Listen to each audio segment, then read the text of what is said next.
வணக்கம். தமிழ்நாடு தேர்வுகள் சேனலின் இந்திய வரலாறு இந்திய ஹிஸ்ட்ரி வீடியோ 27.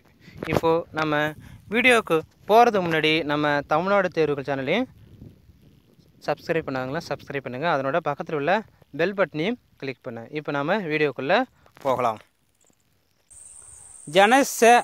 ஜனஸ்ய கோபா என்பதன் பொருள் என்ன? வேத காலத்தில் ஜனஸ்ய கோபா என்பதன் பொருள் என்ன அப்படின்னா மக்களின் பாதுகாவலர் என்று பெயர்.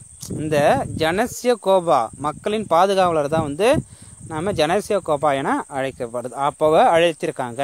ஓகே, இது இந்த மக்களின் பாதுகாவலர் யார் அப்படின்னா இனக்குழுவின் தலைவர். இந்த ராஜன்னு சொல்கிறாங்கள, ஒரு இனக்குழுவின் தலைவர், அவர் தான் ராஜன்னு சொல்கிறாங்க. அவர் தான் நம்ம அவங்களை எப்படி கூப்பிட்றாங்கன்னா அப்போவே ஜனஸ்ய கோபான்னு கூப்பிட்டுருக்காங்க. அதுக்கு தமிழ் இப்போ அதனுடைய அர்த்தம் என்னென்னா மக்களின் பாதுகாவலர். ஓகே, வேதகால இனக்குழு அரசுகள் எவை அப்படின்னா பரதர், மத்சேயர், புரு, இவங்கெல்லாம் இதே போல் வேதகால இனக்குழுக்கள் அரசுகள் இருந்துள்ளன. வேதகால இனக்குழு அரசுகள் இருந்துள்ளன. ஓகே, அரசுன்னா அதனுடைய பெயர் என்னன்னா ராஷ்டிரம். ராஷ்டிரங்கிறது அரசு, ராஷ்டிரங்கிறது அரசு. ஓகே, ராஜனின் அதிகாரங்களை கட்டுப்படுத்தும் இனக்குழு மன்ற அமைப்புகள் எவை? அப்போ அந்த வேத காலத்தில் ராஜனின் அதிகாரங்களை கட்டுப்படுத்தும் இனக்குழு மன்ற அமைப்புகள் எவை அப்படின்னா விதாதா, சபா, சமிதி, கணா. விதாதா, சபா, சமிதி, கணா அப்படிங்கிறது தான் இந்த அமைப்புகள் தான் ராஜனின் அதிகாரங்களை கட்டுப்படுத்தும் இனக்குழு. ஓகே, விதாதா என்பது என்னன்னா பொதுக்குழு, எல்லாத்தையும் சேர்ந்து தான் பொதுக்குழுங்கிற சொல்லுவாங்க. அதுதான் விதாதா என்பது பொதுக்குழு. ஓகே, இது மிக பழமையான குழு. இந்த குழு தான் பழமையானது. ஓகே, மூத்தோர்களை கொண்ட மன்றம் எதுன்னா சபா. மூத்தோர்களை கொண்ட குழு எது? சபா. மூத்தோர்களை கொண்ட குழு எதுன்னா சபா. ஓகே, அடுத்து பாருங்க, மக்கள் அனைவரையும் கொண்ட பொதுக்குழு சமிதி. மக்கள் அனைவரையும் கொண்ட பொதுக்குழு சமிதி. பொதுக்குழுன்னா இப்போ மக்களில் ஒவ்வொரு உறுப்பினர் இருப்பாங்க, அதுதான் நம்ம பொதுக்குழுன்னு சொல்கிறது. ஆனால் மக்கள் எல்லாரும் சேர்றது சமிதி. ஓகே, கிராமங்களின் தலைவர் யார்? கிராமணி. இது நிறைய பேருக்கு தெரியும். கிராமங்களின் தலைவர் கிராமணி. ஓகே, வேத காலத்தில் எப்பொழுது பிரதேச அரசுகளாயின மற்றும் பரம்பரை அரசுரிமை தோன்றியது?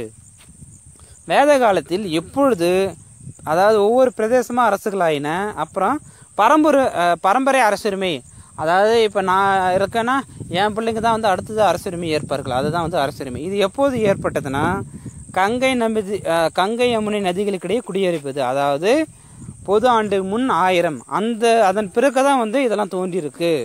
ஓகே, எந்த வேத காலத்தில் ஜனபதங்கள் உருவாயின அப்படின்னா பின் வேத காலத்தில். எந்த வேத காலத்தில் ஜனபதங்கள் உருவாயின அப்படின்னா பின் வேத காலத்தில். ஓகே, ஜனபதங்கள் என்பது பல ஜனாக்களை அல்லது இனக்குழுக்களை இணைக்கப்பட்டு ஜனபதங்கள் உருவாயின. இந்த ஜனாக்களெல்லாம் சேர்ந்து பல இனக்குழுக்களை இணைக்கப்பட்டு ஜனபதங்கள் உருவாயின.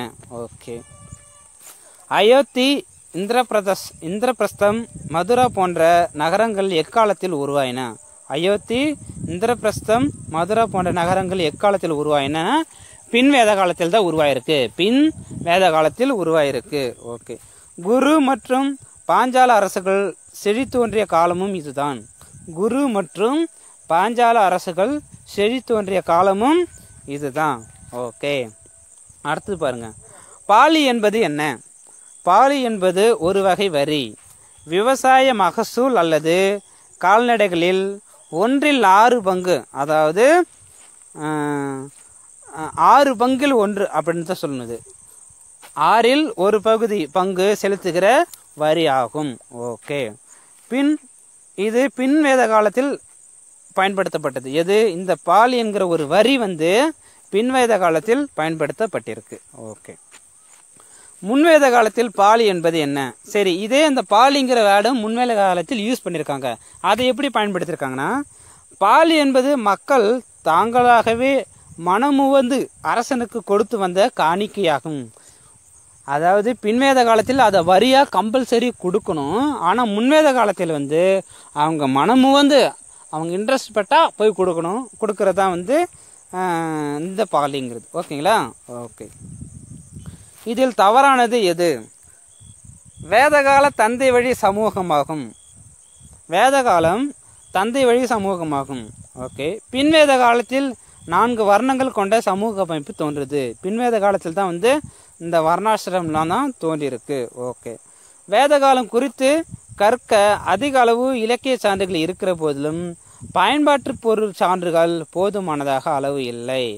அப்போ இந்த இதில் வந்து இலக்கியமாக தான் இருக்குதோ ஒழிய இதுக்கு பயன்பாட்டு சான்றுகள் ரொம்ப அதிகமாக இல்லை, குறைவாகவே இருக்குது. அப்போ இந்த 3மே சரி, எல்லாமே இந்த 3ம் சரி. ஓகே. அடுத்தது 14 பாருங்கள். இதில் சரியானது எது? ரிக்வேத காலத்தில் குழந்தை திருமணம் உடன்கட்டை ஏறுதல் அறிந்திருக்கவில்லை. ரிக்வேத காலத்தில் வந்து குழந்தை திருமணம் அதை பற்றி தெரியாது, உடன்கட்டை ஏறுதல் அதை பற்றி அவங்களுக்கு தெரியாது அப்படின்னு அர்த்தம். கைப்பெண்கள் மறுமணம் செய்து கொள்ள தடை இல்லை அப்படின்னா விதவையானவர்கள் திரும்ப மறுமணம் செய்து கொண்டிருக்கிறார்கள். ஓகே. பொது நிகழ்வுகளில் பங்கு கொள்ளவில்லை. ரிக்வேத காலத்தில் பொது நிகழ்வுகளில் பங்கு கொள்ளவில்லை. இதுவும் அனைத்தும் சரி, இது எல்லாமே சரி. பொது நிகழ்வில் பெண்கள் வந்து பங்கு கொள்ளவில்லை.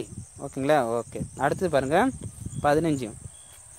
பழுப்பு நிற மஞ்சள் பழுப்பு மஞ்சள் நிற பழுப்பு மஞ்சள் இரண்டும் கலந்த மாதிரி பழுப்பு மஞ்சள் நிற மட்பாண்டங்களை எக்காலத்தில் சேர்ந்தது அப்படின்னா ரிக்வேத காலம். ரிக்வேத காலத்தில் தான் வந்து இதை பற்றி இந்த மட்பாண்டங்களை செஞ்சுருக்காங்க. ஓகேங்களா?